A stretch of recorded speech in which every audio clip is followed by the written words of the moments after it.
A leitura de livros está sendo praticada por menos pessoas no Brasil. Uma pesquisa aponta uma perda de quase 7 milhões de leitores em 4 anos. Esta é a primeira vez na história que o levantamento conclui que a maioria dos brasileiros não leem livros. Nos últimos 4 anos, 53% das pessoas não leram nem parte de um livro no país, impresso ou digital, de qualquer gênero, incluindo didáticos, bíblia e religiosos.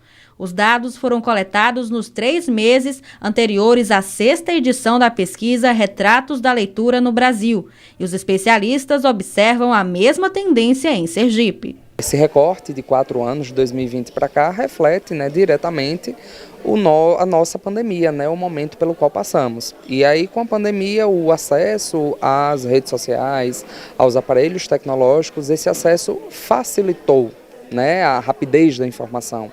Então, com essa situação, o livro físico e a leitura ficaram um pouco de lado. Historicamente, o Brasil sempre teve muita dificuldade de acesso à leitura.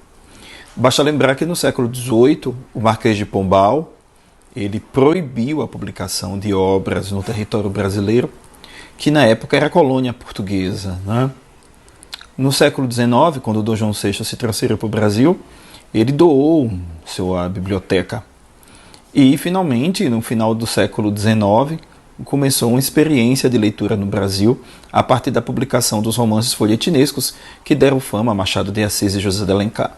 E agora, finalmente, no final do século XX para o início do século XXI, nós temos a internet e as redes sociais que definitivamente concorrem com a experiência de leitura no nosso Brasil. O hábito da leitura proporciona diversos benefícios ao leitor, como ampliação do vocabulário, estímulo da imaginação e construção de bagagem cultural. A leitura ela está muito relacionada ao conhecimento, e conhecimento é poder.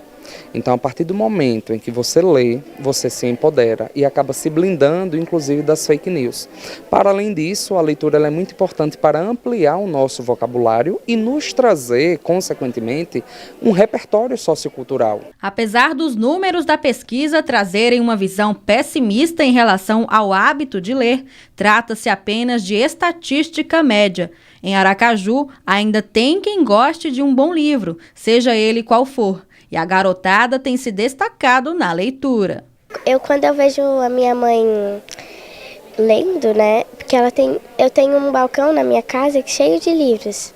Daí tem bastante livros que às vezes eu roubo os livros da minha mãe e começo a ler. Leio mais livro de poema, poesia, essas coisas, porque desde criança meu avô ele escreve. Eu fui criando interesse sobre ler poema, essas coisas. Eu não me interesso muito sobre, por exemplo, livro de história. Eu prefiro assistir, por exemplo, um documentário sobre isso.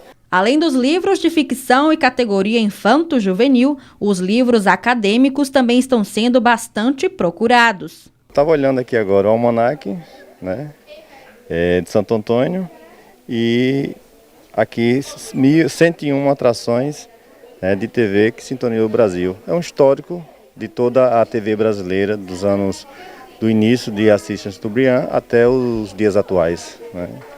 E aí para minha filha também fazer essa leitura, para ter um conhecimento de toda a história da TV brasileira.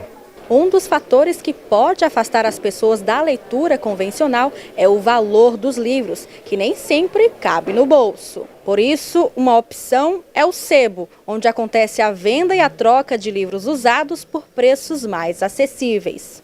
O maior sebo de Aracaju, localizado no bairro Luzia, zona sul da cidade, abriga cerca de 15 mil livros usados em boas condições. Esse sebo, na realidade, é uma troca de experiências e uma troca de informação.